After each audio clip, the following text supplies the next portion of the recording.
edition of NFL Game Day is on the air. What a game it was in Dallas. The Dallas Cowboys and the Arizona Cardinals go down to the last second, and Dallas goes down in a way no other team has ever gone down in its history of the National Football League. It was one of 5 games that ended in the last seconds of the game. 5 games ended in the final throws, and there are 2 teams still searching for a win in 2008. The Bengals and the Lions are winless despite 6 weeks of activity in the National Football League. Do not at all shoot the messenger on that front. We're only giving out facts. We're only giving out facts and information here on NFL Game Day. As always, pleased to be joined by my Game Day compadres, Steve Mariucci and Deion Sanders. I am Rich Eisen. It is unbelievable, some of the finishes in the National Football League. Put it in the drive, baby, and let's go. All right, let's do it. Putting it into drive, popping the shift, if you will. Starting in the ATL, where, holy smokes, the Bears are taking on a 3-2 Atlanta Falcons. Who would have thunk it?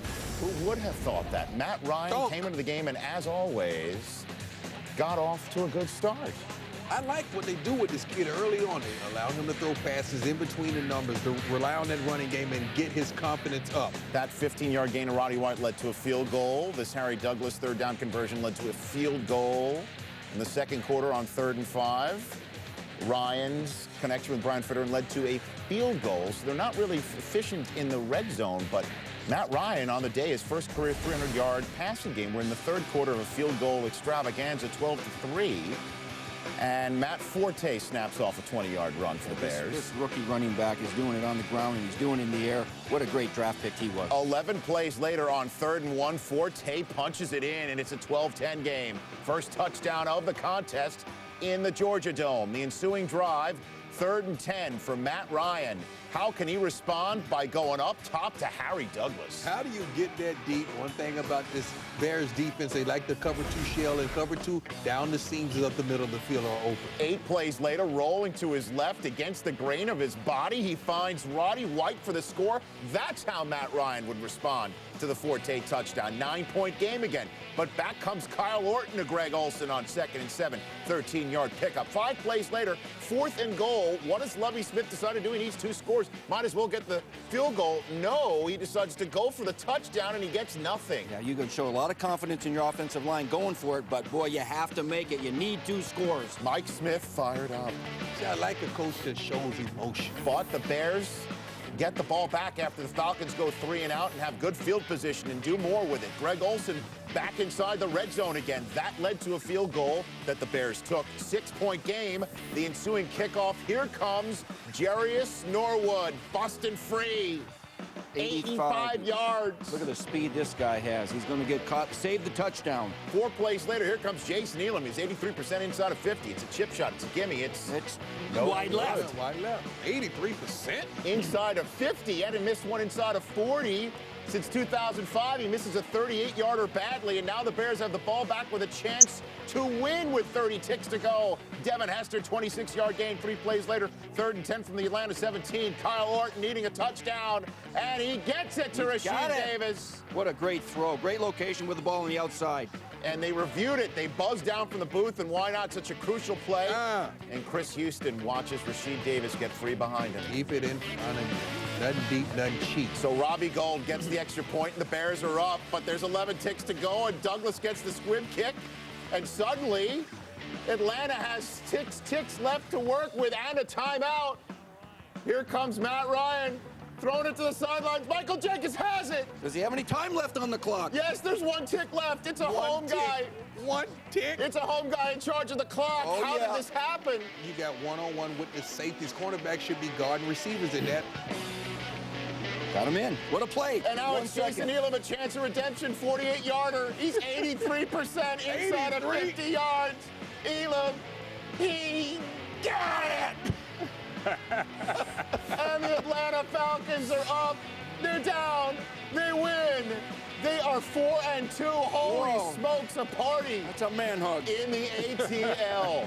Matt Ryan getting it done. Look at this particular fact right here, guys.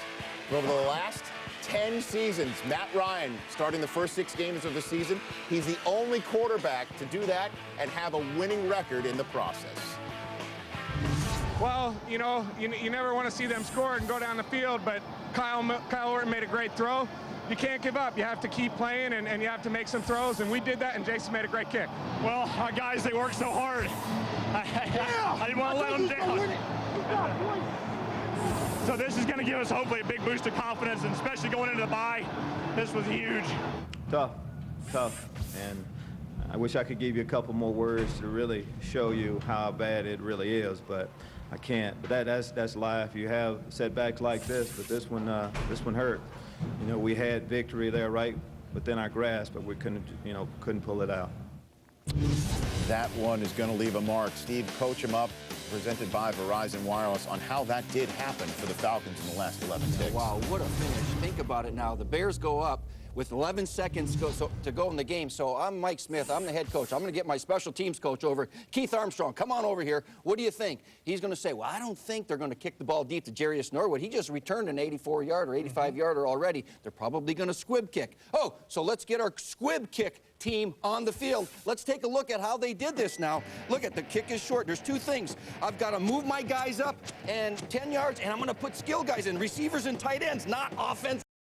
Harry Douglas takes this with a 10-yard return to the 44-yard line. It uses 5 seconds, so I got 6 seconds left. I'm facing cover 2, Dion. Look at 2 corners and 2 safeties deep. But on Michael Jenkins, there is no jam on him whatsoever.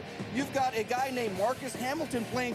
They just acquired him. He's peeking inside, and he's going to bite with somebody in the flat. You can imagine that.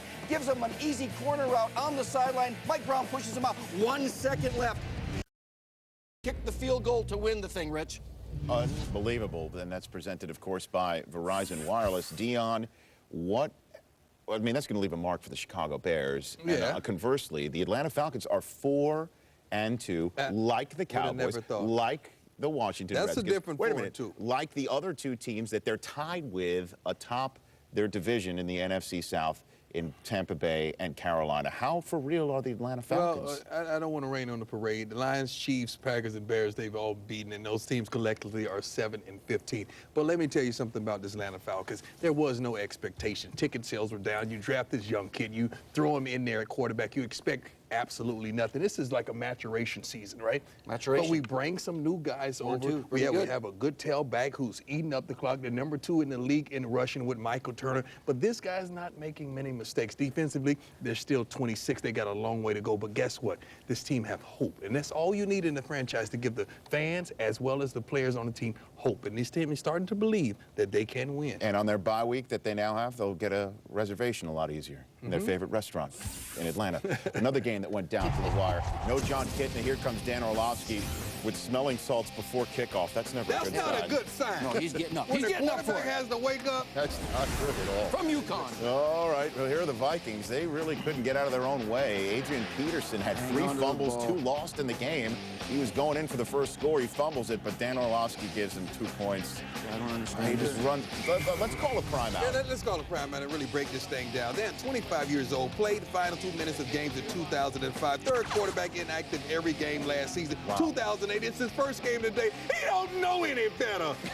We got to take a prime out because that right there will have a coach sitting right behind him. Yeah, he needs more smelling salts, I guess. Meanwhile, the Lions defense was doing the job on Gus Frerotte. Frerotte behind that solid offensive line, and Minnesota sacked only 4 times coming into the game all year. Sacked 4 times on Sunday by the Lions, and it was 3-2 at the half. The Lions were up, I guess, on a Lou Whitaker solo shot. Here's Orlovsky in the third quarter finding Calvin Johnson. He's becoming their big play guy. He had 4 catches for 85 yards, and that's a big target to have. And now here's that big target again coming sort of out of the backfield there in motion. Ball comes loose after he breaks the plane. It's a 10-2 Lions lead. It was only the second time since week 2 that they had a lead in a game. It's unbelievable. Take a picture of the scoreboard. Oh, boy, because here comes Gus Frerotte midway through the third quarter. Bernard Berrien gone. Expected big things from this guy. Not only can get deep outside the numbers, but he has to be productive inside the numbers, and that's what he was. But down 2, they only go for 1, Steve. Yeah, the chart says go for 2. Late in the third quarter, I would go for 2. Certainly, since they weren't getting any offense at all, and then late in the game, the ref throws a flag calling on Lee Bodden for pass interference, setting up Minnesota with 2 and change to go in the game. Yeah, this is the penalty that drives me nuts now. Field goal 50 territory. yards long for a penalty. It looks like very incidental contact. I don't think they need to call that. Let them play football. Let them play the game. So Rod Marinelli already feels the trapdoor opening up, because here's Ryan Longwell 5 plays later from 26 yards out. And that's the way the Vikings escape against the Detroit Lions, who are still winless in the 2008 campaign. Don't you go anywhere. We're just getting underway. What a game between the Cowboys and the Cardinals. It lived up to its marquee billing. The game went into overtime and ended in a way we've never seen a game end. Then we had some great, fantastic finishes. The Rams in D.C.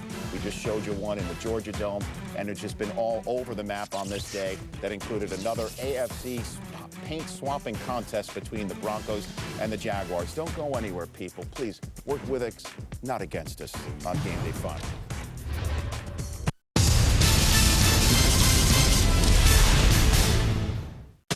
Sirs, your comments on global warming.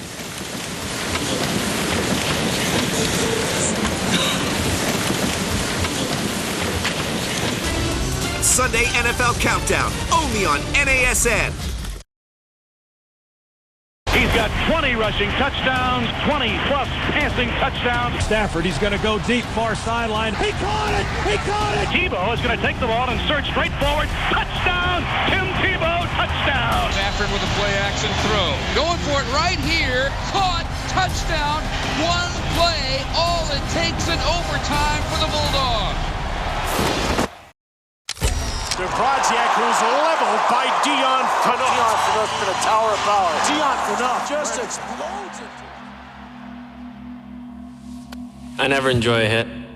I can't afford to. I forget about it as soon as it's over. Others, they won't be so lucky.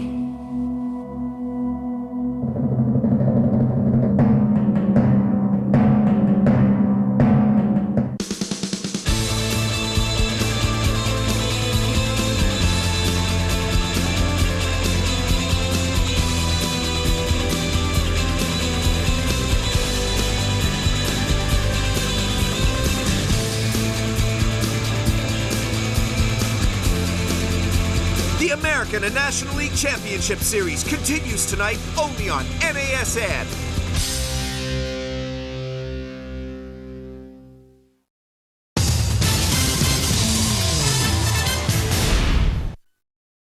Folks, first game played in conditions less than 50 degrees all year in Denver. Less than 50 already? Yes. Game time temps 43 degrees between Jacksonville it's football weather. and Denver. No, it's not either. Here's Jay Cutler. Scoring first to Brandon Stokely. 10 plays, 80 yards. Opening drive for the Broncos ends in points, but few drives would end in points for them. More than likely early on, they were ending with Jacksonville getting the ball. Are so good at stripping the ball, and the quarterback has it in his right hand. Knock it out. It's supposed to be to the sideline. That was a fumble, a pick, and then Brandon Marshall just loses the handle. That was 3 consecutive possessions for the Broncos right there, and Jacksonville turns this one into points after the Marshall fumble. There's Maurice Jones-Drew getting in the end zone, and then a little Mile High salute.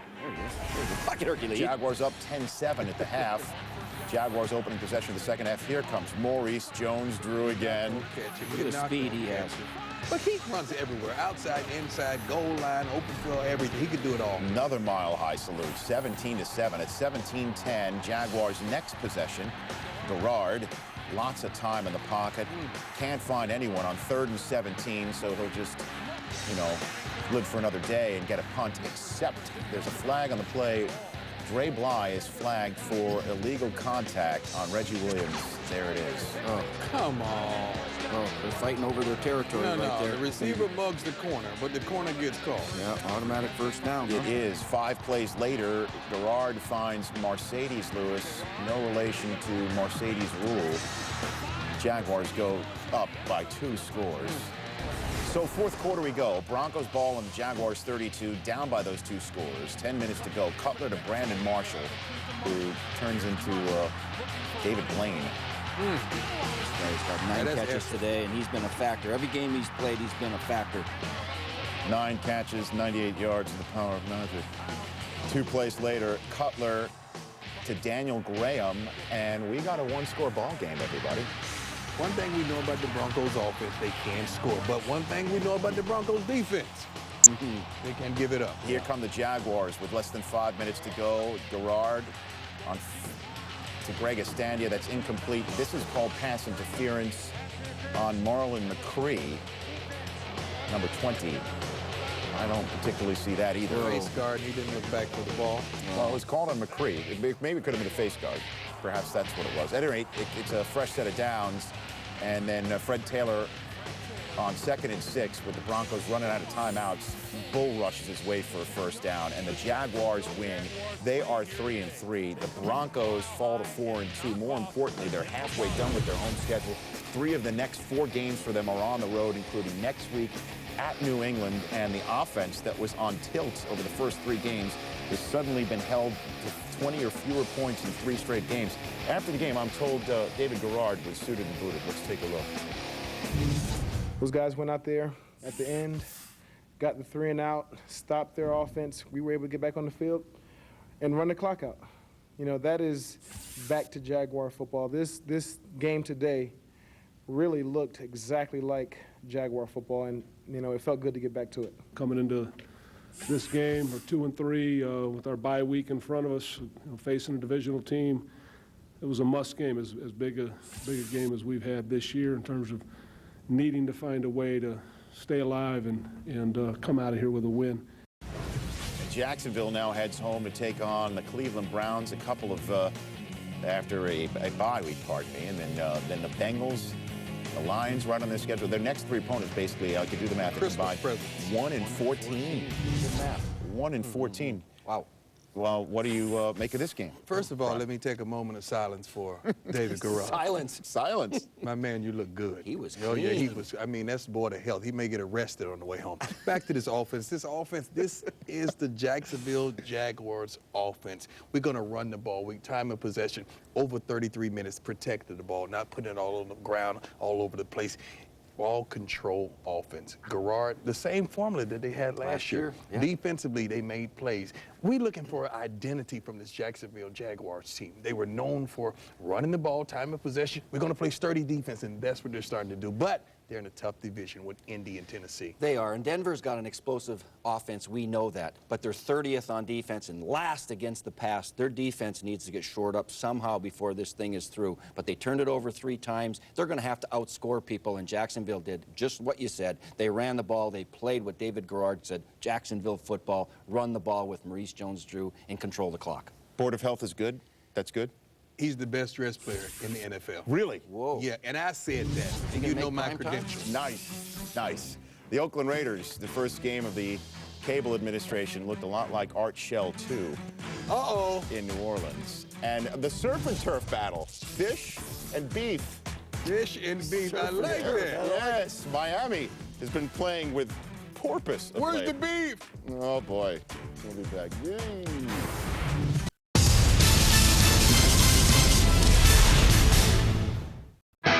The NHL is back, and NASN has you covered. He scores! Don't miss the big hits, the league's brightest stars, Crosby trying to walk in front, he scores! and all the fantastic finishes. Scores! What a play! Watch over 200 live games this season, including the All-Star Game, the playoffs, and the 2009 Stanley Cup Finals. Stanley Cup. Live from the U.S. and Canada, we take you right into the action. NASN, your home for the NHL.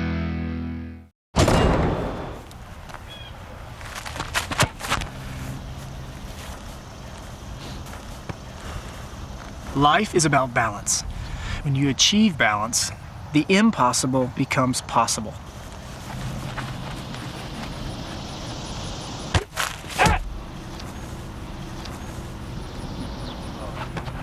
Pick me, grasshopper.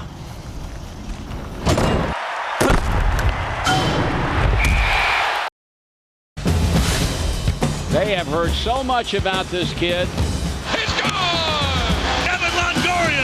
He is a guy that just when you think you've got him, he's going to figure you out.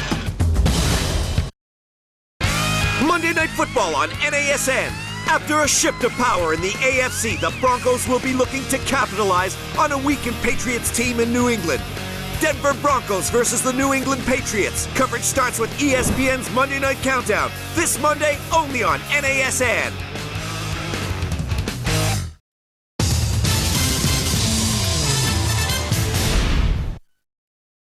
Dolphins and the Houston Texans, very entertaining game.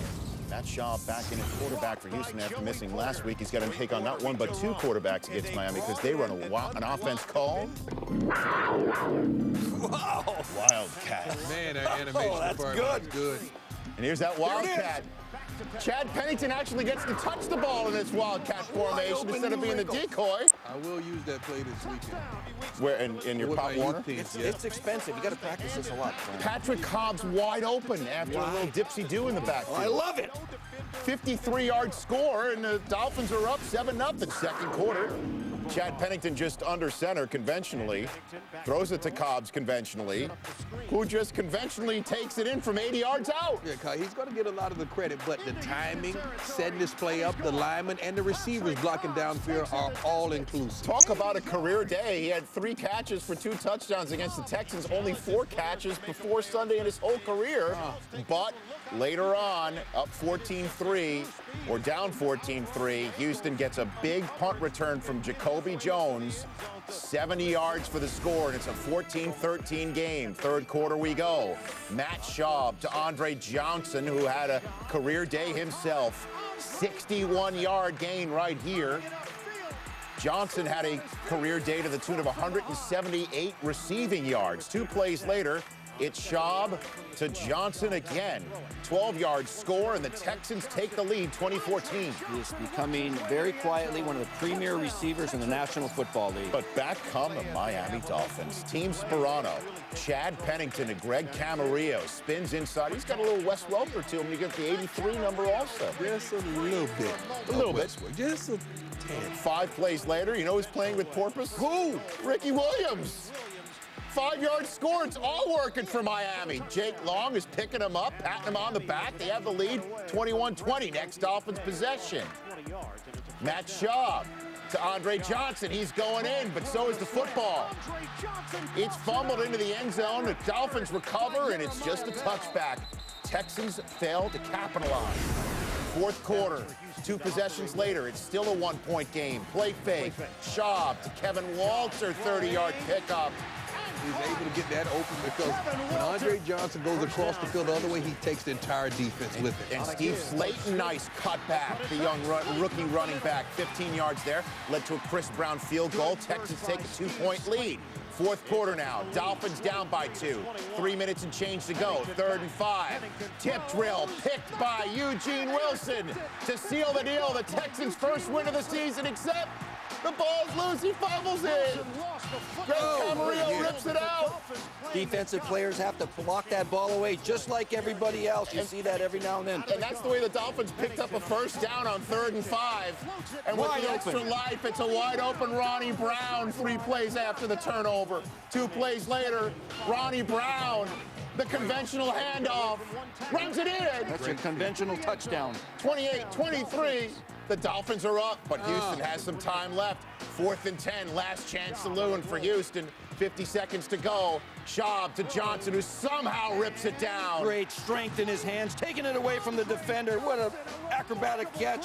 Strong hands. Who big wants play. it more? Who wants it more? Saving the Texans bacon. It's beef, it's pig, it's fish. It's all sorts. It's a smorgasbord of offense. Get out of bounds. Kevin Walter does. 4 plays later, it's 4th and 2. Last chance saloon again. What does Gary Kubiak dial up? Holy smokes, it's a quarterback draw. Oh, with Matt Schaub? Touchdown. Wow. You put this ball in Schaub's hand?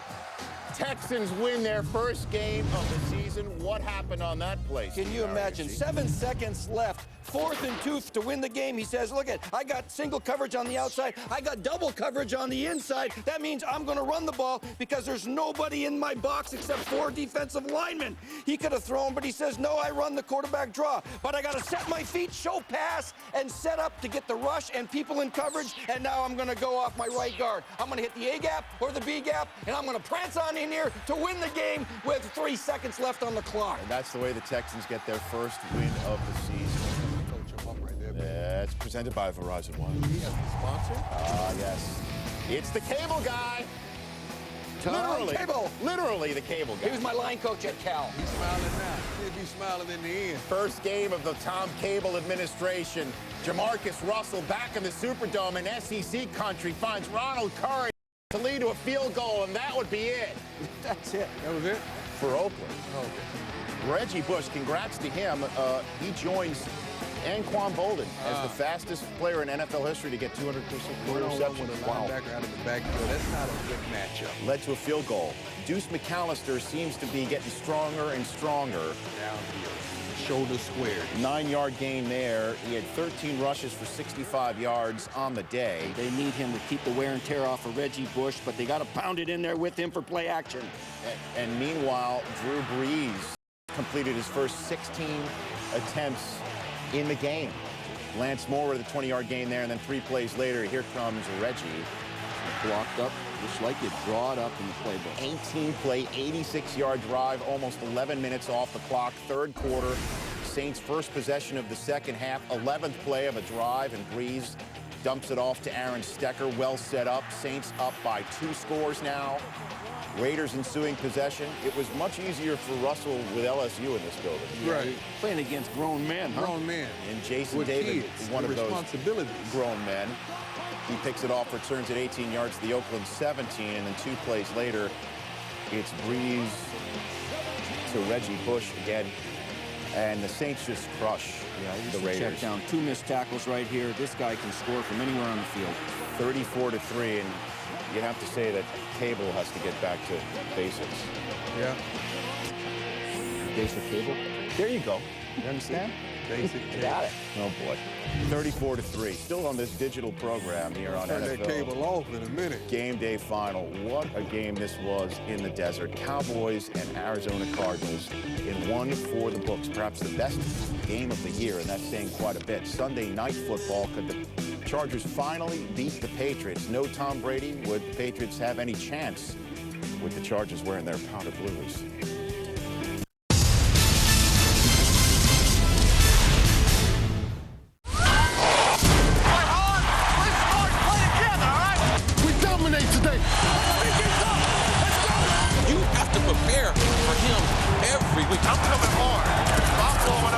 He's a guy that can ruin a game. We gotta fight! We gotta lay down! He thrives on pressure. This is his cup of tea. That's what I'm talking about! I think they have a chance to be great. Don't miss Boomer and the gang every week on Sunday NFL Countdown, only on NASN.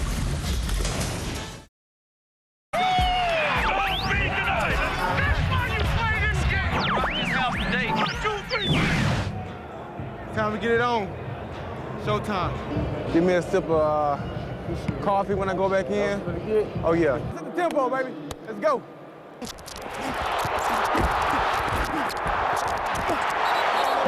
And finish this drive with a touchdown, man.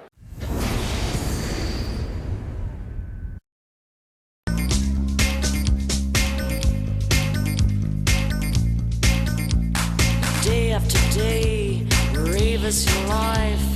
Be the one you never be again.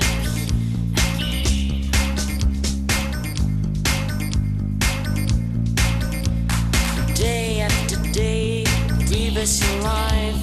Be the one you never be again.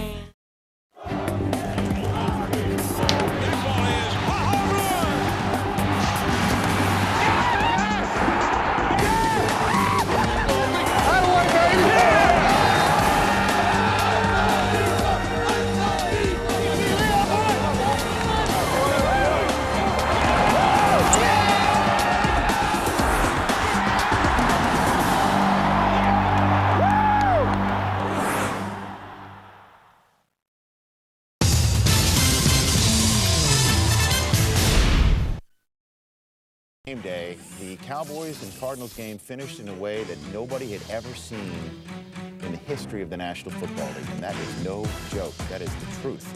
Don't miss those highlights. The Colts try to do something that nobody had seen yet in Indianapolis' new Lucas Oil Stadium, and that's win a game.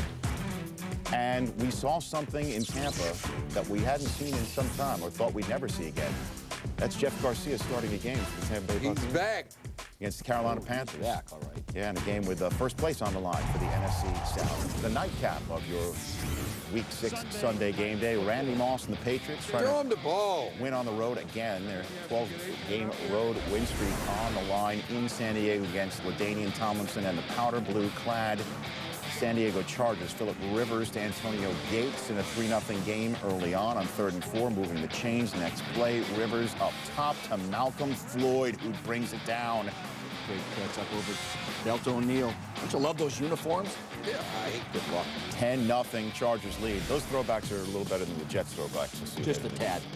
Second quarter, Chargers up by that one touchdown. Here's Malcolm Floyd again on the sideline. Next play, LaDainian Tomlinson. Nice cutback on that right though. Getting a little bit more fresh as the season progresses. Next play, Phillip Rivers over the middle. Vincent Jackson, who was torching the Patriots for much of the night. Yeah, he's clean in the end zone, 17-3, right before the half. Third quarter, the Patriots get the ball first, and they're moving down the field better than they had all game long. Castle to Randy Moss on the fourth play of the drive. 15-yard gain 4 plays later. Castle to Sammy Morris. Nice spin inside. Nice spin move. Taking it down to the Chargers 1. 2 plays later, it's 2nd and goal on the 1. Now here's Morris taking the handoff. And the Patriots began to sputter here. Next play, 3rd and goal. It's Castle to Morris. No. And then they decide to go for it. What the heck? Nothing to lose. And they come away with no points. Another goal line stand now. That doesn't look like the Patriots offense. That turned out to be the Patriots' best last chance, or last best chance in the game. 17-3, the Chargers get the ball back after the turnover on downs, and Rivers flings one of Vincent Jackson, turning the field right around on New England. 59-yard gain down to the Patriots 35. Yeah, he only had 5 catches, but for big yards, 134 yards. This guy was a factor with his size and speed. And after an Ellis Hobbs pass interference, it was Gates for a 1-yard score, 24-3 in this ball game. Quentin Jammer was the guy who was keeping Moss under wraps much of the night. Here he is on Randy Moss. Gets his hands on him. Gets his hand on Moss, is wide open right here. And he doesn't have any help over the top right here either. Wide open. When Moss throws that hand up, that means get me the ball and put it on me quick. And the Patriots did score a touchdown to make it 24-10, or pardon me, 30-10. But at any rate, he comes up with the pick, Quentin Jammer. The Chargers win 30-10 final. And after the game, Phillip Rivers with our Darren Horton talking about the weapons for San Diego. Yeah, these guys, we've said it all camp and really for the past year or so, we got a ton of weapons. And we can really spread the field sideline to sideline. And Vincent Jackson, Malcolm Floyd, huge down the field tonight. And again, those guys, you throw the ball, make decent throws, but they really make them look better than they are. They go up and get them. But again, the offensive line has to be playing well when you can throw the ball down the field like we did. And I don't know if I was touched hardly once tonight. Unbelievable performance of this offensive line against the likes of the Vince Wilforks and the Richard Seymours and Ty Warren. You were clean. Yeah, I was clean. And again, that's a good defensive front.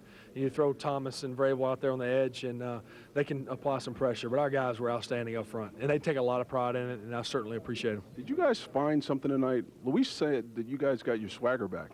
Well, we certainly played like a 6-0 Charger team, and I think that's how we got to play every week. And again, you're on the road, you got different atmospheres, playing different times of day, but you got to find a way to bring it, all 3 phases. And I thought the energy that we had when we feed off one another, we can be tough to handle. Over 300 yards, 3 more touchdown passes for Phillip Rivers. Guys, let's go back to you.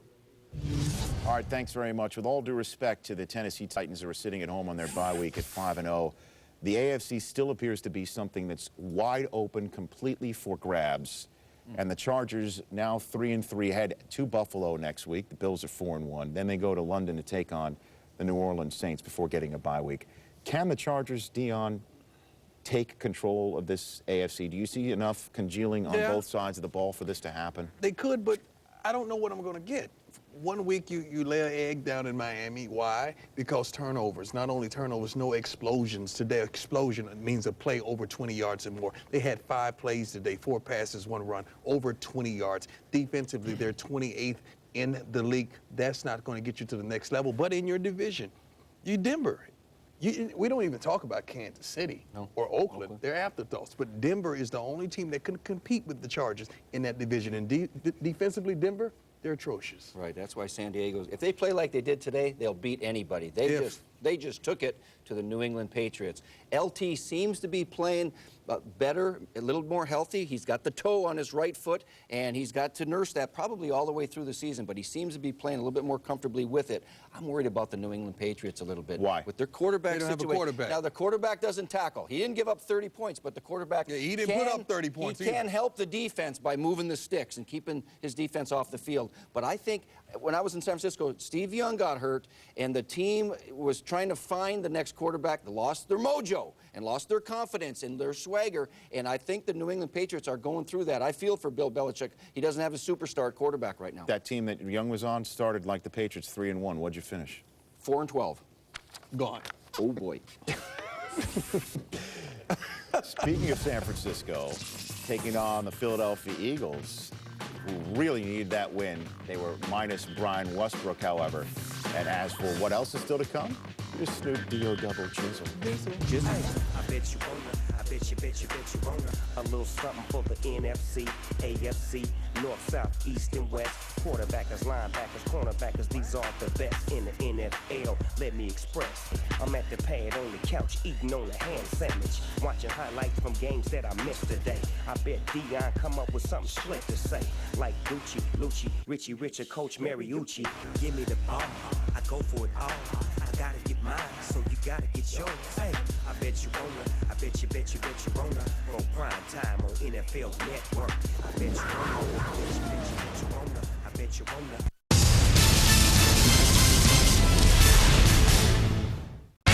Monday Night Football on NASN.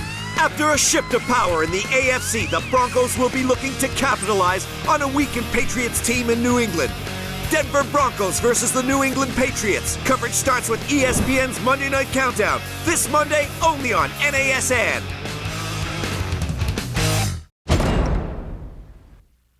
In this line of work, you need strength as well as instincts. Put it right here. Gotcha.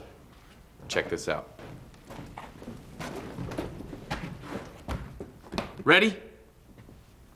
Go! That's why you picked me. Your move.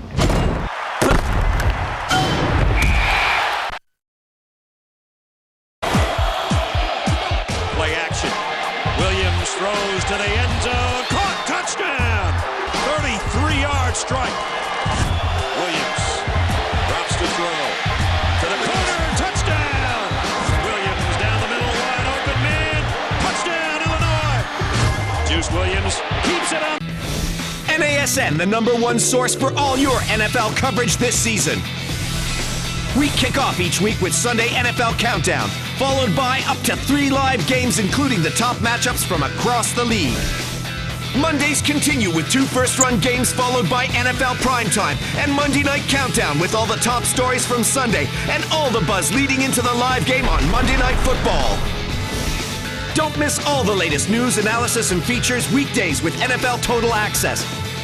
Plus bonus coverage with NFL Game Day, Top 10, and Who Is. And come playoff time, we've got you covered with even more live games as the AFC and the NFC crown their champions with the Wild Card, Divisional, and Conference Championships. And the greatest game of them all, Super Bowl 43, live from Tampa, Florida. Plus your annual trip to the Pro Bowl in Hawaii. The NFL this season on NASN.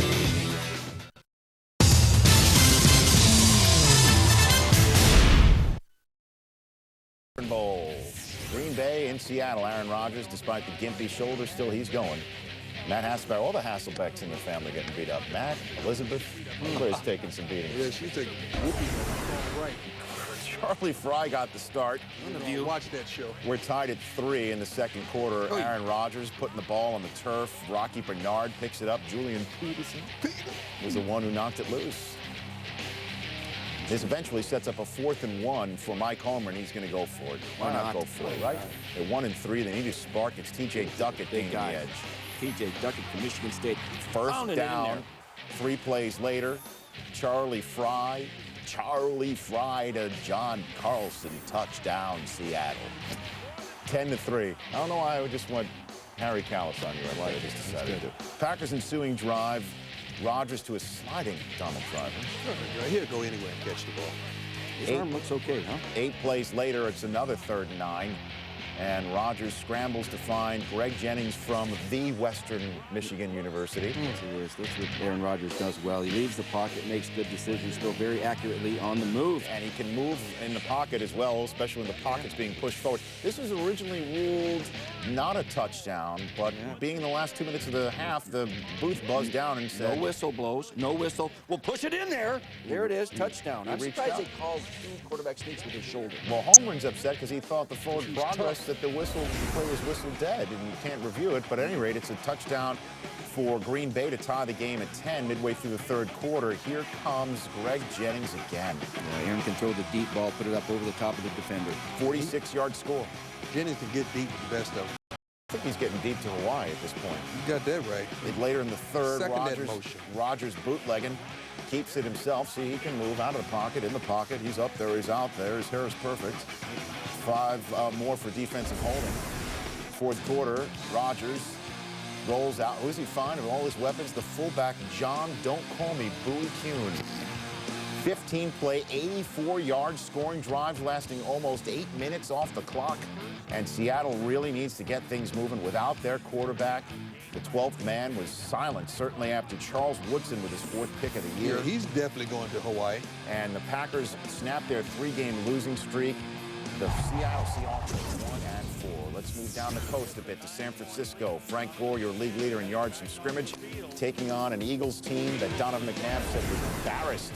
Were embarrassing in their previous 2 losses. They don't even have Brian Westbrook in this game, but they do have Fraction Jackson. Yeah, the youngster from Cal. Now he's their leading receiver and, of course, their leading punt returner. Exciting player. And Donovan McNabb is now the all-time leader in Eagles history for career pass attempts with that one. And 2 plays later, here's another attempt. This one gets 7 points. Hank Baskett, nice grab. I'm mandated to call it a basket catch. He's 6'4", and the corner is just not tall enough. 14-6. The Eagles trying to add some points right before the end of the half, but the team adding the points is San Francisco. The David Akers 54-yard attempt is blocked. Donald Strickland returns it, so instead of the Eagles going up 29 in the locker room, they're up only 17-16. Special teams plays all over the place today. The suit loves it. 3rd quarter, here's J.T. O'Sullivan. Quick zip one to Arnez, battled for 26 yards. He's hot. He sees the blitz and gets it out quickly to the inside receiver. 3 plays later, 1st and goal from the 6. It's Frank Gore, the inconvenient truth. Touchdown. San Francisco takes the lead, down 17-6. They're now up 23-17. Gore with a buck 1 on the day. After forcing an Eagles punt, here comes J.T. O'Sullivan to Vernon Davis. Vernon Davis' best game of the year with 6 catches. He's got to do more of this. I think best game of his career. They got to find a way to get this kid the ball. 57-yard gain, longest gain of his career. 7 plays later, 3rd and 6 from the 11. O'Sullivan looks back for a wide open Davis, and yikes, in a way. Very well. So a field goal settled there. 26-17 is the lead. That's when the Eagles began to move the football. 4th quarter, McNabb down 9 points with 14 and change to go. Zings one to Deshaun Jackson with 98 receiving yards on the day. 4 plays later, 3rd and goal. McNabb over the middle, L.J. Smith touchdown. 26-24, the Eagles down. And after the Eagles scored a field goal to go up by 1, the Niners on 3rd and 18, needing to move down the field. J.T. O'Sullivan is picked. Quentin Michael steps in front of Isaac Bruce. Michael returns at 41 yards, but the Eagles only get a field goal. So it's a 4-point game. O'Sullivan back at it. Still alive. 3rd and 3. O'Sullivan. Sacked by Trent Cole. Chris Clemens recovers the suit. Stoic. But he looks very well pressed. Yes, he does. Eagles, however, get only a field goal. So it's a 7-point game. O'Sullivan can tie it. Instead, it's a pick 6 the other way. Jaquay Parker caps a 40 burger as the Eagles snap their 2-game losing streak, going out to the West Coast and getting a big win for McNabb and the Eagles. You know, a lot of things are necessary in this game. You know, when you're a professional player, it's a job that you have to do, but sometimes you may need a little bit of kick or need a little push. And that's in everyday life, and that's just not in sports. That's in everyday life. If it's, you know, someone just coming up to you and telling you look great today, some people may like that. Some people may like it if you be up front and tell them that you stink. You know, at least you know. So maybe you can get some deodorant or some cologne and freshen things up. Donovan McNabb and Andy Reid come up with their 76th win together. Congratulations. They passed Joe Montana and Bill Walsh for the most wins among quarterback head coach tandems that began their careers together at the same time. Good job, guys. Them apples. The Carolina Panthers in Tampa. They've won last 5 attempts there in Tampa Bay. But Tampa Bay had Jeff Garcia. Sounds like a setup. Coming out of the doldrums. Oh, the teeth. And the Rams in the Jim Haslett era. They couldn't win a DC, could they? I don't know. Could watch. Really? Stick around and watch. Washington bailout coming up. Like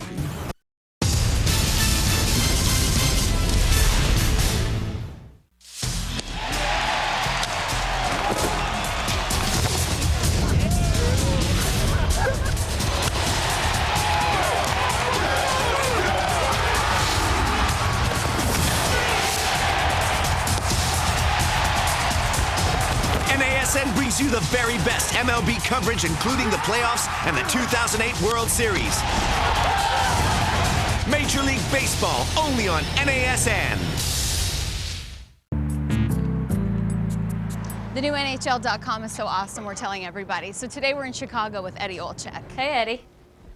So, as the Blackhawks announcer, you've seen some great goals. Yeah, I've seen a few.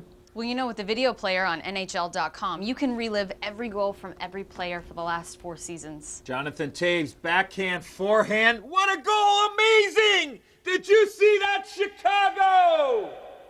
NHL.com for NHL announcers and fans everywhere. Fires, touchdown! Amani Toomer on a post pattern. Pumps, looks, throws into the end zone. Touchdown, Amani Toomer, walking the back of the end zone. Nobody open now. He's it. Toomer's open downfield in the touchdown Giants. Throws off the back foot. Man, they're caught! Touchdown, Toomer! Pumps, looks, throws left, caught. Touchdown Giants. The 50th career touchdown catch of Amani Toomer. Throws it into the end zone for Toomer. Makes the catch. Touchdown. He got his feet down. Sunday Night Football on NASN. First up, the Buffalo Bills are getting it done in the AFC East as they host the Chargers. Then in the NFC, Aaron Rodgers struggles to recapture early season form as the Packers welcome the Colts. And finally, the Seahawks travel to Tampa in fighting spirits after a slow start to their campaign. A live NFL tripleheader. Coverage starts with ESPN's NFL Countdown. This Sunday, only on NASN.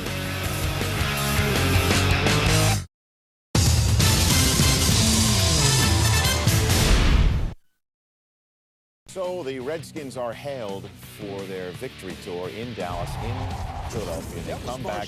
Well, and they find the Rams in a sort of a shell of the Marshall Faulk type era form. Jim Haslett's first game as head coach there, named 13 days before kickoff of this one. That's not Marshall Faulk. That's Steven Jackson fumbling it. That's Steven Jackson fumbling it.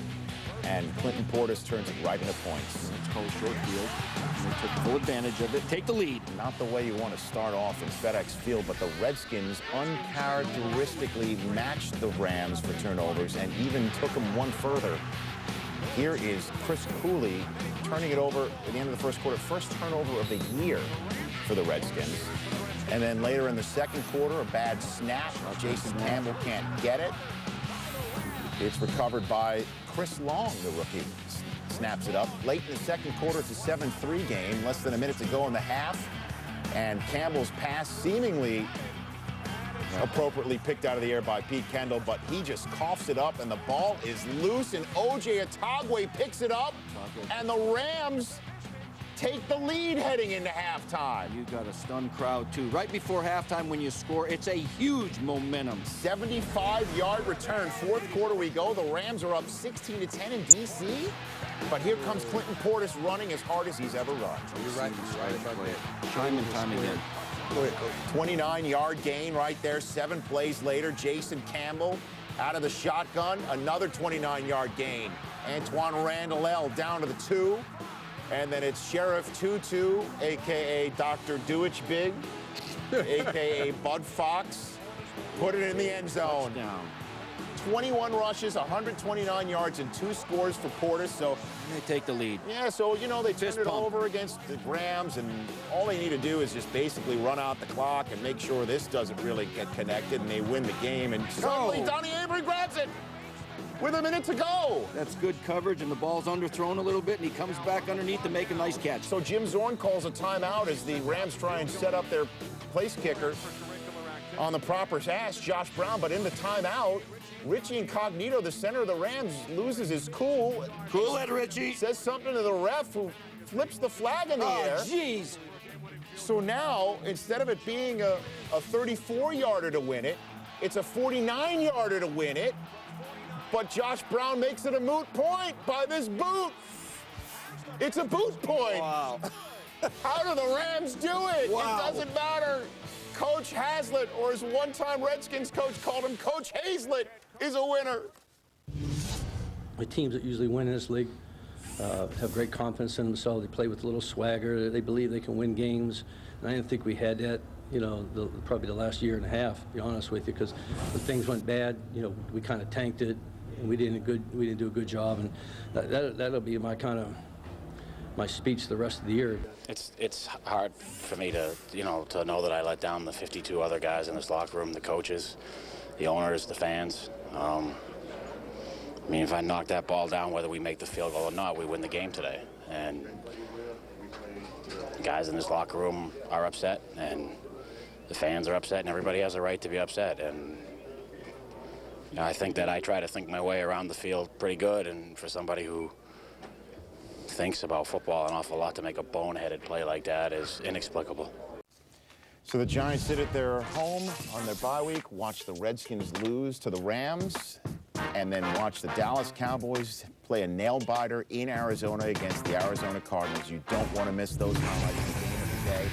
While the Tampa Bay Buccaneers could rebound against the Carolina Panthers. They lost in Denver last week, but enjoyed some home cooking in Tampa on Sunday.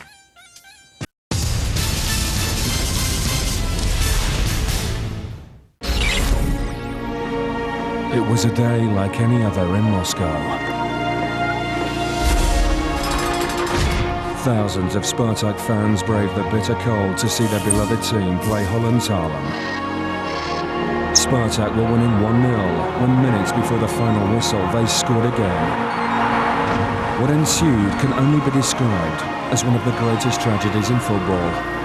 The Soviet media called it an accident in which some were injured. More than 300 people are thought to have lost their lives that day. ESPN Classic gives you the truth behind the Moscow football disaster. Monday, 20th of October at 2200 on ESPN Classic.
Sure is tough to beat the Rays this year.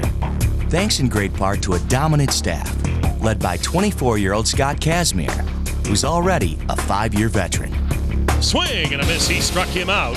This guy's got good stuff. It's awesome just to know that you see his name on the lineup card, you got a chance to win. Kaz, I mean, strikes out 10 a game. And a miss. So that's 10 strikeouts for Kazmir. Yeah, I'm glad I don't have to face Kaz. You know, he's one of those guys who you want to sit all your lefties on the bench that day. He just seems to get better with each and every start.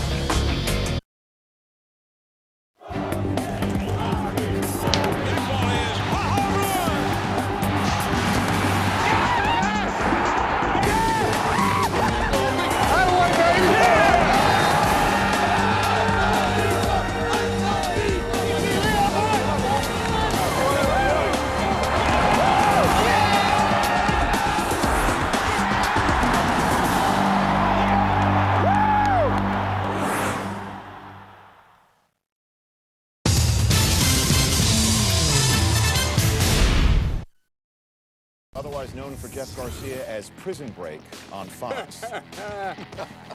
Gets a chance to start again. He's back. He's back. Well, the offense and defense got picked up by the special teams early on for Tampa Bay. Special teams. You know, there's only 15 to 20 block punts every year, and there was like that many today, it seems. Geno Hayes with the first block punt return for a touchdown for the Buccaneers since 2001. That's taken too long. Right up the middle. And he had the trifecta, the block, the scoop, and score. Scoop and score. 7-0 Tampa, just like that. 2 possessions later for the Panthers. Jake Delhomme over the middle. Get rid of it. Tip drill. Tanar Jackson takes the tip ball. Monty Kiffin defense is noted for taking the ball away, like very opportunistic. 25-yard return, and then 3 plays later, here's Jeff Garcia. How about that? Jeremy Stevens looking good. Next play, 3rd and 1. Jeff Garcia. It's 1 in the flat, 2 in the back of the end zone. Take it. To Alex Smith. Alex Smith. Watch this. Oh, man. Is he going prime time? You know he is. That's one of the prerequisites. Yeah, next drive for the Panthers. Steve Smith gets into the act. Get the ball on, later. take the air from up under it, put it on him quick, and you get a touchdown right there. Led to a field goal. Panthers looking for points before the half, down 14. And Delhomme flips it up in the air, and Jermaine Phillips takes this tip ball. Bring it out. And he does. Yeah, you know, your coaching point is if you're not going to get to the 20-yard line, you stay in there. Well, did he get out past the 20? Yes, he did. He got past the 50. Panthers are only 151 yards on offense in the first half. Fourth quarter is 27-3. Oh. And this Talk one. about a tip drill. Yeah, Steve Smith got a hit, but watch him get up. He's going to make the tackle. I love it. I love that hustle. With the pick. Right there as John Fox is bumming.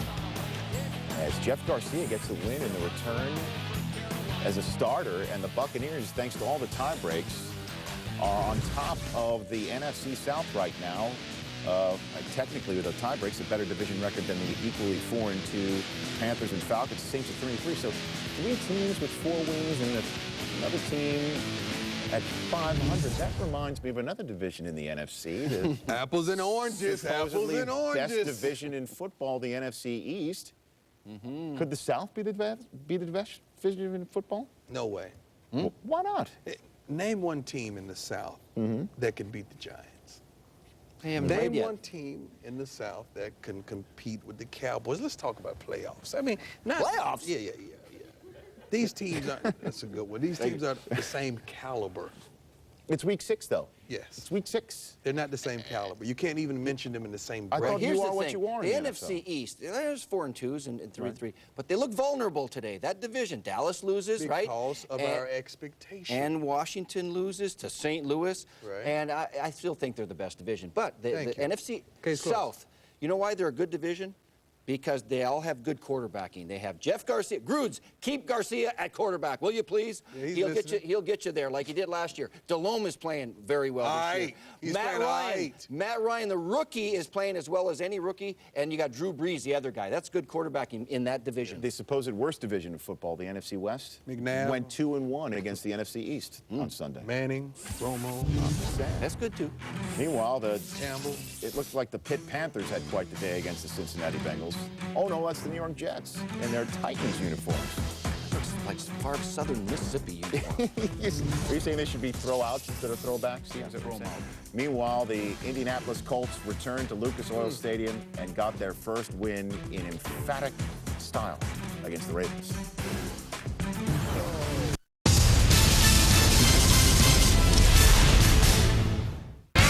Monday Night Football on NASN.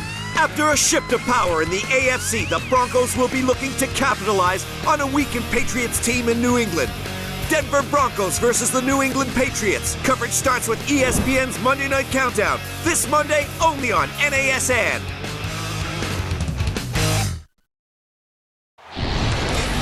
What's not to be impressed by? He does everything well. He's always in command. He's a clutch performer. Touchdown! And that's the fourth for Peyton Manning.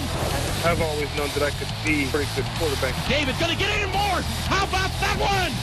If you get me angry, I'll probably slap you upside the head. I have no words to describe how Mario Williams is playing. Touchdown! Mike! B.Y. to pay dirt. Vince Young is a quarterback. That's it. Mike just watched the way he danced past those two blockers. Slam dunk. ESPN 360. Wherever and whenever you're online, you're at the game. We dominate today. You have to prepare for him every week. I'm coming hard. I'm blowing up. He's a guy that can ruin a game. We gotta fight! We gotta lay down! He thrives on pressure. This is his cup of tea. So I'm talking about. I think they have a chance to be great. Don't miss Boomer and the gang every week on Sunday NFL Countdown, only on NASN.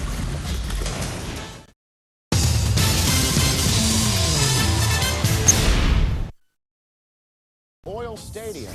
The Colts have yet to win a game there. At home? Right. Taking on Joe Flacco, the rookie quarterback of Baltimore. And Peyton Manning. Looking like old times, like the RCA Dome when he does this with Marvin Harrison. Had to be a stop and go. 125th career touchdown from Marvin. They put Marvin on this?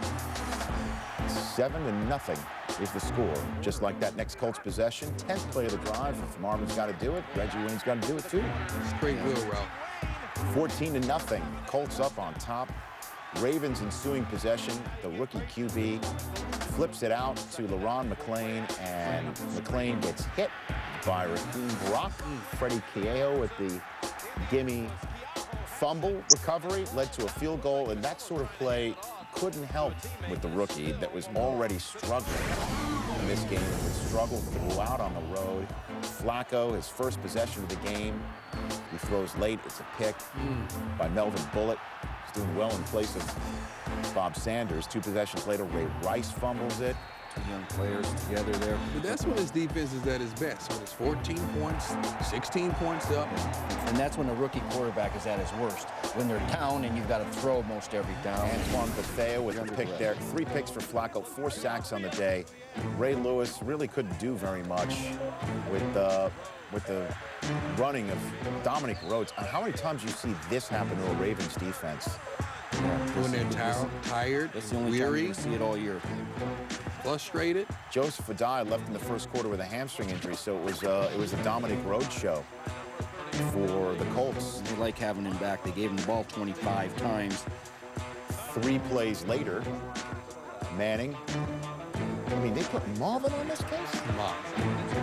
24-0. This looks like the Colts now. First multiple touchdown game for Harrison since Christmas of '06. Third quarter, Manning to Reggie Wayne, 34 yards. Beautiful pass. 8 receptions, 118 yards. And then 2 plays later, it's the Antique Road show. 31-3 is the final score. After the game, Peyton Manning said he felt like his preseason was done. You know, he hurt his knee, he didn't have any preseason football. He says that he feels as if his regular season is just beginning, and his numbers clearly back that up. As you can see, his last 2 games, not even close to what we saw in the first 3 games for the Colts. Let's go to the Meadowlands. Carson Palmer could not go for the Bengals. He said after the game that he's going to see the Mets team doctor about his elbow. Yeah, you got to get a second opinion. Hopefully. Good thing. Certainly wasn't for Billy Wackett, put it that way. Here's Brett Favre in those throwback uniforms. And the old New York Titans looked more like the Titanic on this play. Chinedum Ndukwe takes the fumble, loose ball, 15 yards for a touchdown. Bengals draw first blood against the Jets. Next drive, fourth play of the drive. It's 4th and 1 at the Cincinnati 38. And Favre with an empty backfield. Buys time, finds Lavernius Coles to move the chains. Keep the drive alive. 6 plays later, after 2 Jet penalties negated 2 Jet touchdowns, it's 3rd and goal from the 19. And Favre throws for Coles in the end zone, incomplete, but there's another penalty flag, this one on Leon Hall for illegal contact. So the Jets get a new set of downs. And 3 plays after the new sets of downs, they score their 3rd touchdown of the drive, but this one counts. Easy throw to Thomas Jones in the flat. 7-all. Second quarter, Jets up 10-7 now. Ryan Fitzpatrick getting the start, and the Harvard man, he got hands under the ball for one bit too long, Lovey. You gotta throw it when you're on the run like that. You can't set up when you're under duress. Hank Poteet causes the fumble. Go tell the others. First time Jim Backus ever said the words Hank Poteet, I believe. 3 plays later, it's Thomas Jones with his 2nd score of the day. Jets go up by 2 scores, 17-7. 2 possessions later for the Bengals, Fitzpatrick begins to click with his guys on 4th and 2 at TJ Houshmandzadeh. Nice grab. Bengals keep that drive alive. 7 plays later, Fitzpatrick finds Ben Utecht, and the booth doesn't buzz down, even though the Jets believe that there was a juggle on the play. And after further review, even though it wasn't reviewed, you could see Utecht doesn't potentially corral it. Ball's loose. You can't tell specifically, but there was no buzz down. It's in the last 2 minutes. And so Fitzpatrick just gets to the line and rushes into the end zone. And that's how the Bengals make it a 3-point game at half. I wonder why they don't look at it sometimes up there. They were in Giants Stadium just a couple weeks ago. Almost beat the Giants there. Here they're just hanging with the Jets, down 6. Nice move. But that's when the Jets began to move the chains. Jericho Cotchery, 10-yard drive on 3rd and 4. 3 minutes to go. Favre, play action. Chris Baker, 6 yards, 1st down. Next play, it's Thomas Jones. Had only 2 touchdowns for the Jets all year last year. 3 touchdowns on this day alone.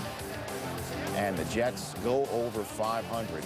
They are 3-2. They head out to Oakland to play the Raiders next week. The Bengals are 0-6. As always, we finish up strong here on NFL Game Day. What a game this was. The Cowboys and Cardinals, and then still to come, going primetime on the program.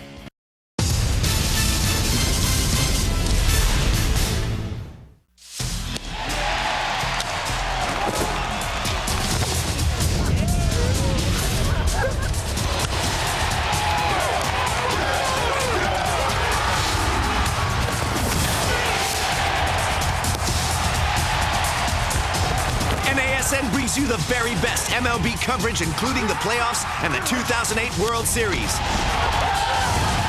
Major League Baseball, only on NASN.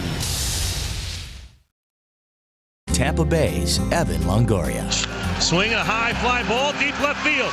Anderson going back at the track to the wall. It's gone. Rays win. Rays win. Rays win. A 2-run home run by Evan Longoria, and the Rays win it in the bottom of the 9th.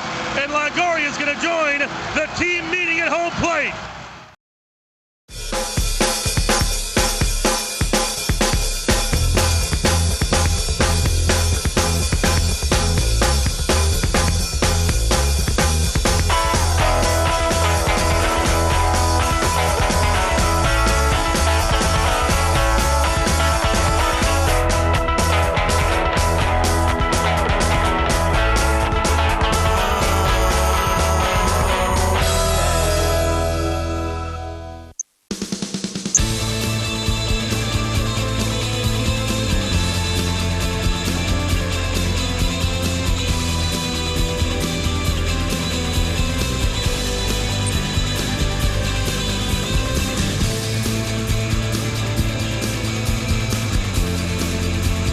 American and National League Championship Series continues tonight only on NASN.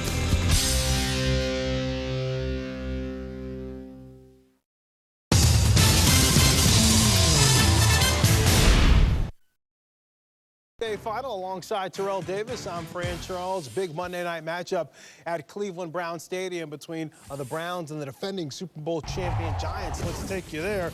Giants coming into this matchup undefeated, but the Browns were thinking different thoughts. Derek Anderson up top to Braylon Edwards, TD. Oh, nice connection here. Braylon Edwards finally catching the ball this year. Looking good doing it. 70 yards down to the Giants' 4-yard line. Edwards with 3 catches for 129 yards in the first half. Great vision there by Jamal Lewis. Yeah, nice on the cutback lane. Jamal Lewis, get him the football, let him run with it. Browns on top 10-7. 17 seconds left in the half. Giants come back, though. Manning to Plexico Burrs. Burrs back after that 1-game suspension. 17-14, Browns at the break. Third quarter, Giants trying to make something happen. Manning looking for Burrs downfield, but he's picked off by Brandon McDonald.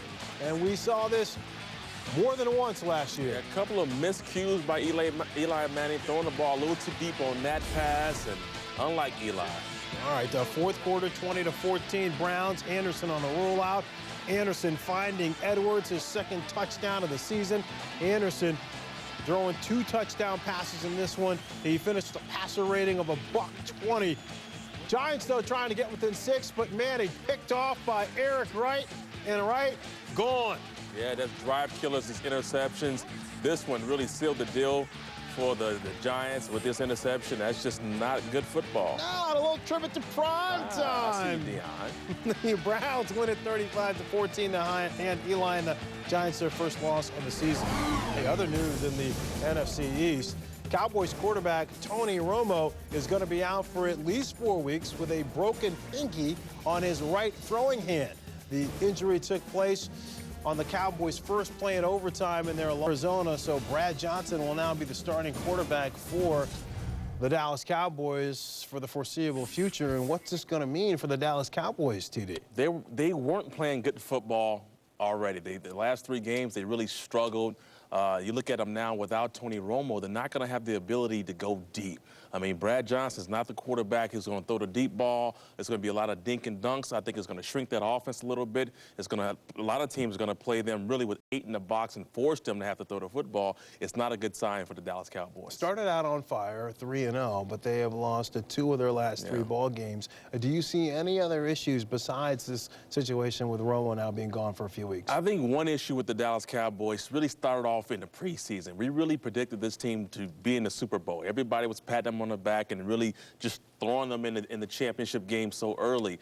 They're a team that really doesn't know how to deal with that. They're a team that they thought that if they can go out there, show up with the star on the helmet, that people would lay down for them. They realize you've got to actually play games and you have to beat people. Tough thing about being in Dallas, too, you're always going to be under the spotlight. But a year ago, they were 13-3. Yeah. They lost in the playoffs. They haven't won a playoff game since 1996. So there's a lot of pressure. Everyone's already looking in the postseason. Got to take care of business during the regular season. For the Cowboys and Cardinals highlights, here's Rich, Steve, and Dion.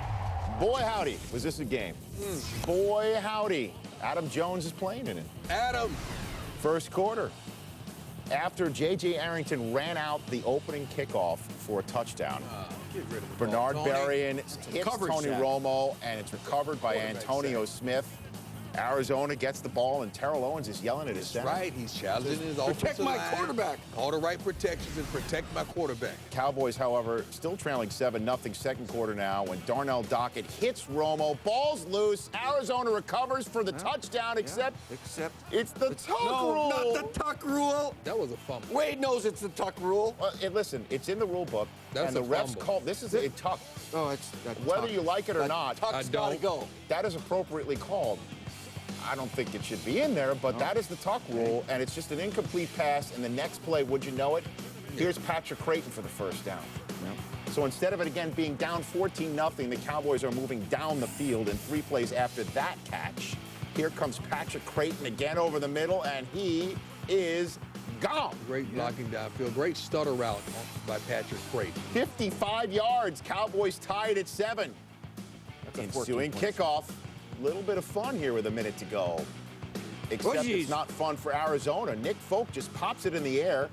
Calais Campbell tries to call for a fair catch and just goes off the shoulder pad. Nick Folk gets a gimme 3, except the Pro Bowler misses for 36. So an interesting final minute, but it's still 7-7 at the half. third quarter. Remember that 3. Here comes Romo. Terrell Owens' third catch of the day, 2 minutes into the second half. Yeah, see, that don't make sense. Only 4 catches in the day for T.O., who hasn't led the team in catches in any game yet this season. 5 plays later is Jason Witten, 10-yard gain.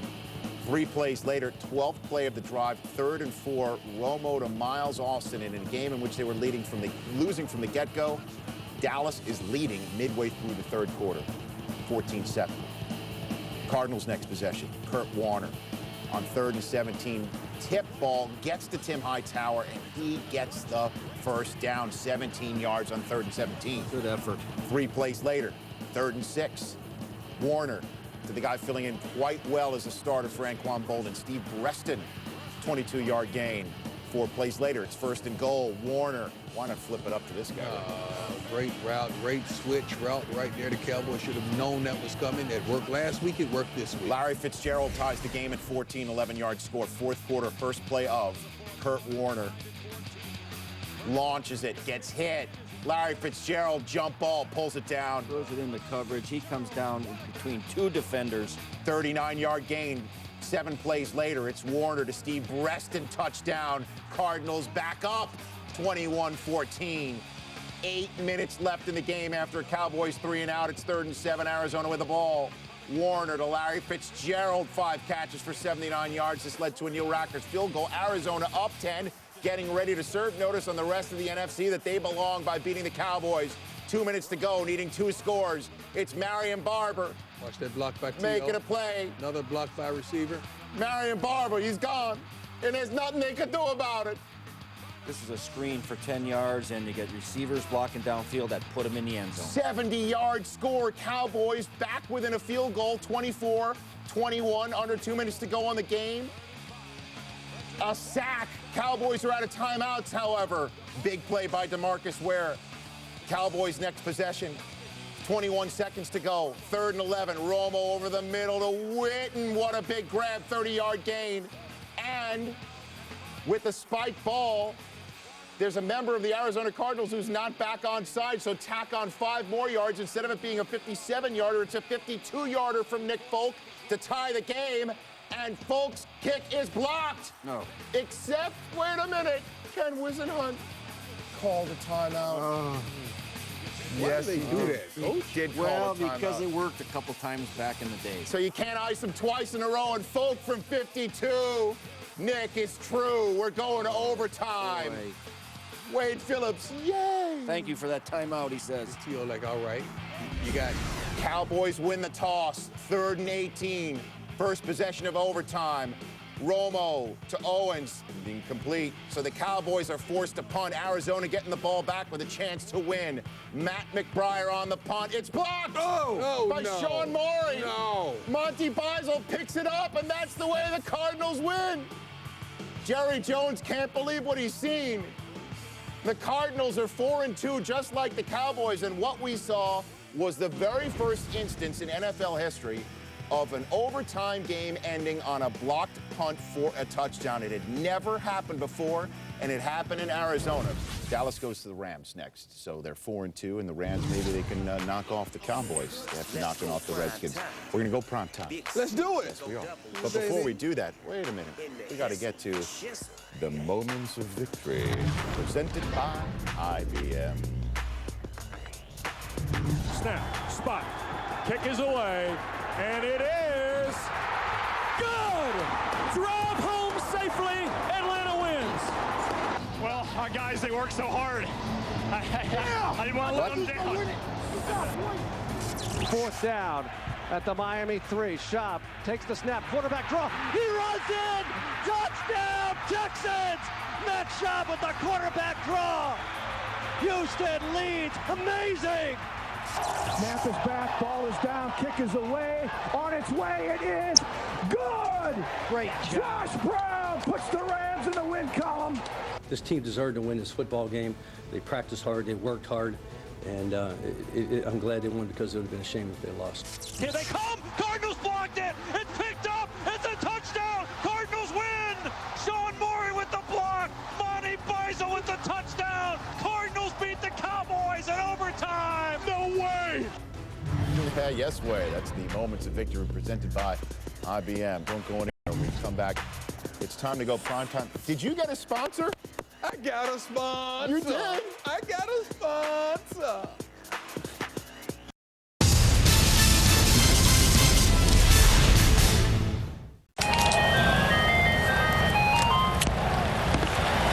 Who are you ducking? Coach Carroll. That guy's always competing. You want to quit calling? Really? Hey, dude, you can't take my calls? Oh, Coach, it's the bus. Sometimes we get really bad reception.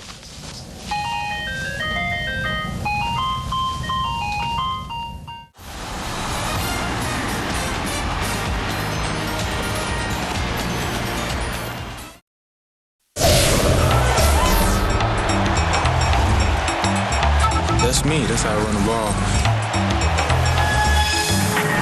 And he gallops inside the 30, and he gallops into the end zone. He breaks the tackle, and Adrian Peterson is loose. Peterson, touchdown, Lightning.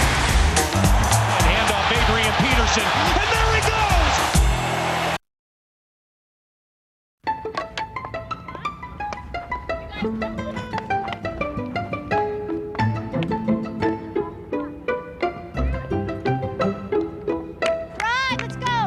Come in.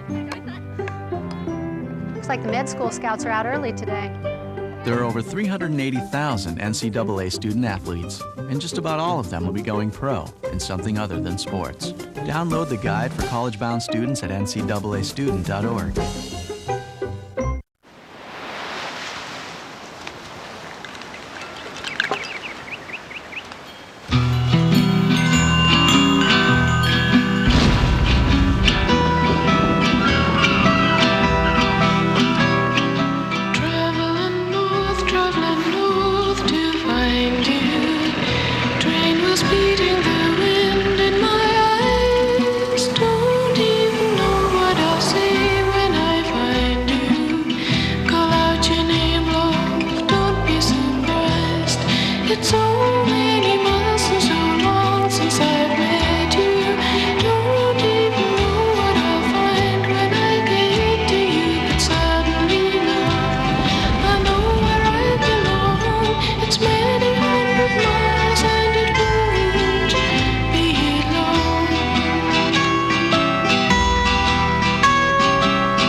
Sirs, your comments on global warming.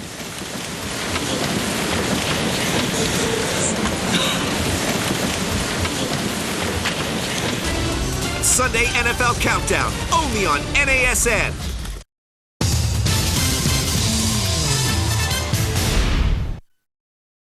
Time, yeah. Big Snoop D-Go double chisel. In the hissle, the shizzle, yeah. Give me the ball, I go for it all. I gotta get mine, so you gotta get yours. Hey, I bet you wanna, I bet you wanna. On prime time on NFL Network. Yeah, baby, let's go prime time, presented by National Car Rental. Valuable lesson. Action not received not last week. Action sponsor this week, I got him. I got 2 minutes and 20 seconds to get this car back, baby. So let's get started. Number 10. Jim Haslett wins his debut as the Rams head coach 1917 at Washington. Josh Brown kicks the game-winning 49-yard field goal.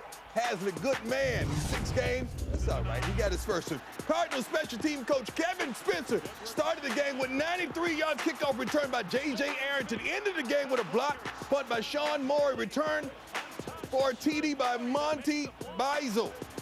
Cal Cards beat the Cowboys 30-24. Marvin Harrison, remember him? This connection.